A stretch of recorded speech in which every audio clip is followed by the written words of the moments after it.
Greg the Visual. Where'd that come from?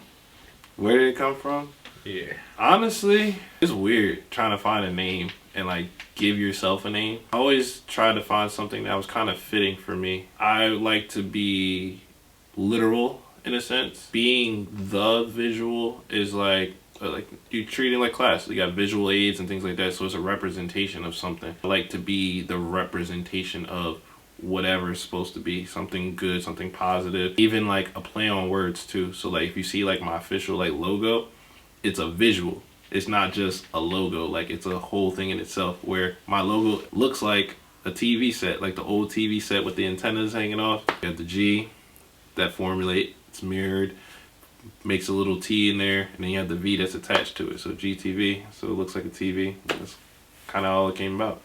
GTV. Do you plan on having media with your apparel? Of course.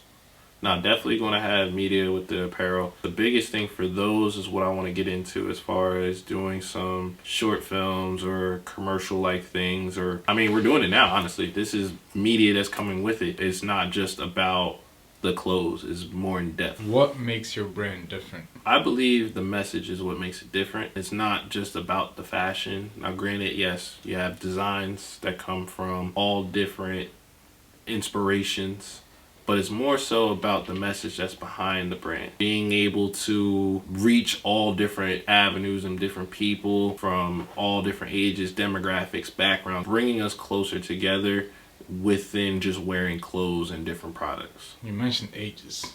When you dropping your kids collection? Oof, nah, that's gotta come soon. Actually, I was looking into some things, trying to get that in the works as well, because once I can get it set up, I'm definitely going to get some kids stuff. I mean, all the way down to the toddlers. Everybody is going to be able to shine some way with this brand. How do you come up with designs? What's the process that goes into designing the next collection? Oof, process. First thing I think about is just the season that I'm going into. So of course you got to think about what type of products that are going to go out. For instance, like wintertime, I'm thinking, what am I going to be wearing in the winter? You know, I'm probably going to be wearing layers. So it's going to be hoodies, beanies, you know, jackets, anything that can kind of fit whatever the season. That's usually how it starts. And then as far as the concepts of each season and where they kind of fall into place, honestly, a lot of it is just kind of in the moment. My first season was like the live your truth thing, which is pretty much like the ultimate mirrors message. Behind it all was kind of like me living in that moment, and it just kind of came out on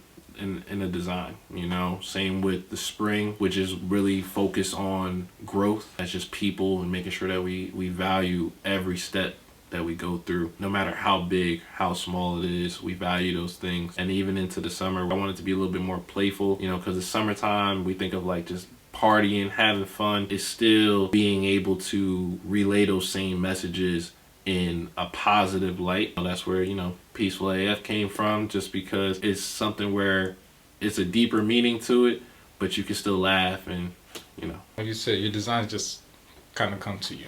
Is that what happened to the brand, or is it like a thought out process? A little bit of both. Some things kind of just sporadically come to me in the moment, but this brand has been a long time coming. It's not even just been like as far as fashion wise, but it's always been a thing of mine to want to inspire people and change the world, even if it's one person. You know, I wanted to always make a serious impact on somebody's life. Being able to combine my talents and love for creating, being a graphic designer, being a photographer, being all these different things and wearing all these different hats, kind of just found one big avenue that I can do it all. And then as far as certain things where the designs come into play, a lot of it you see is a lot of floral patterns or like flowers that are on there, and you even notice it in the logo. There's a rose. Now, my rose is a little bit different just as far as coloring wise, but if you just talk about the rose in general or flowers in general, I think of the symbolism of life and death, which is where you see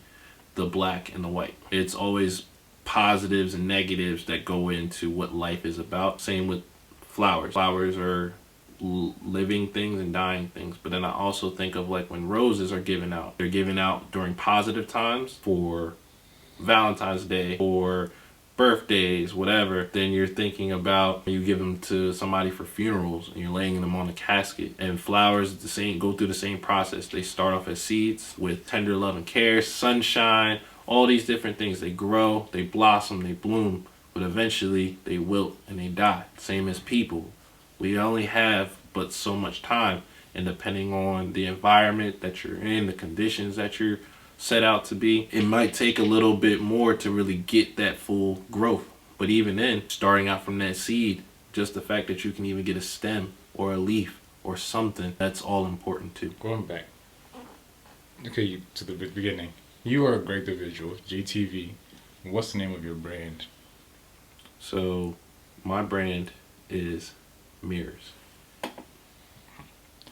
And like the seed you were just talking about, did you find it hard starting up?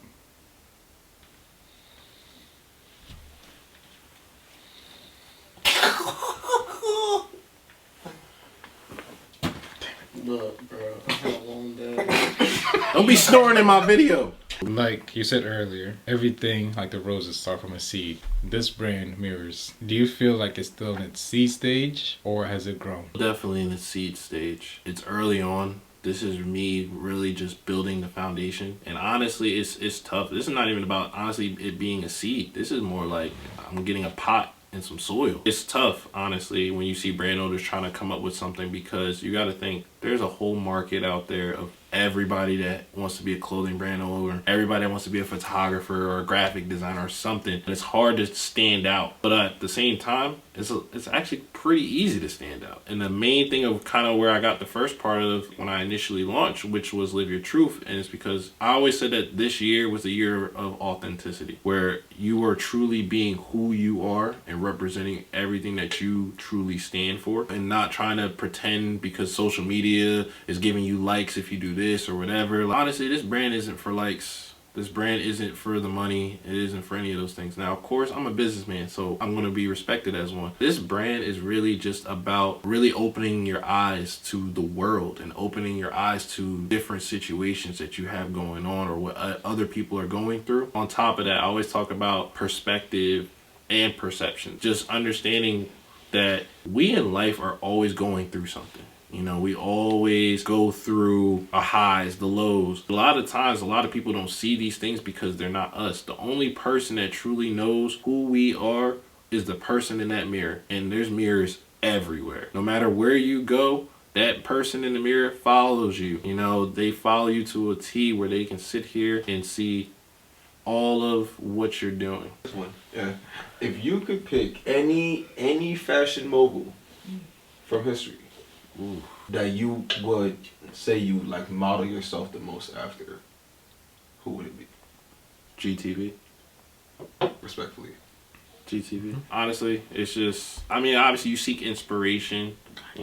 Obviously, yeah, you got Ye and all them. There's a lot of dope artists out there, graphic designers, clothing brand owners. There's so many things that you see, but it's not even about the style. The style is me. This is what I wear every single day. I design for me. I don't really necessarily design for y'all. Yes, I come up with concepts, but the concept is things that I wear. Literally, I wear my brand every day, practically. If I don't wear it, then it's like, what's the point? You know, why am I creating a brand that I can't even see myself wearing? So those type of things that I always think about. Do you consider yourself premium or streetwear? Honestly, I think I'm a mixture of both. No, I lied. You know what I call it? Affordable luxury. Okay, that's another one. I call it upscale urban. Yes. Okay. I call it affordable luxury. Okay. Like I said, it's not about the pricing. Now, granted, you might see some luxury items like this, for instance. This isn't just any type of just regular hoodie, large embroidery at that, you know, and it's a champion hoodie. So of course, yes, tie-dye champion, large embroidery. Yes, it's a luxury type hoodie. I pride myself on quality over quantity type of thing, where I'm not just trying to pump out as many t-shirts as I can type of thing. But at the same time as well, I want to make sure that everybody has an opportunity to partake in this. It's not like I just want everybody to spend hundreds of dollars just because that's what my brand is about. No, the brand is the message. I want everybody to be able to participate, wear whatever they like, show it off, and be proud to wear what they're wearing. Honestly, for instance, I had the tie-dye shirt on when I went to a family barbecue, and I just heard someone say, "Ooh, lead with love." I like that. That's the reaction I want. That's what I look forward to. Having people send me text messages and DMs about, oh, one of the kids at the school said they liked my hoodie because like they actually understood what the message was about. It wasn't even about the hoodie itself. It was about the message. And that was important too, because the very first drop, I made sure to put the message on the back. So that way it's, as somebody's looking in the front, they're like, what is that? They can't figure it out. So they have to ask questions. We're starting a conversation, guys. That's what this is about. It's opening up dialogue, having these deep conversations, and being able to understand that life is hard as a motherfucker. It's just hard. Life is hard. Everybody's going through something. But it's cool when you start to realize, like, look, I know I'm going through something. They're going through something. So we might as well start leading with this love. Just doing everything that you can to really understand perspective. Understanding that you may not get and be in their shoes, but you can contribute and making sure that they're okay, as they should be doing with you and anyone else you come across. Even if you're perfect strangers, you have no idea who this person is, you know, passing by the homeless guy or whatever, it's okay. You may not have money to give to them, but say hello, talk to them. That's a human being on the ground right there. That could be you in any particular situation that comes about. Anybody else?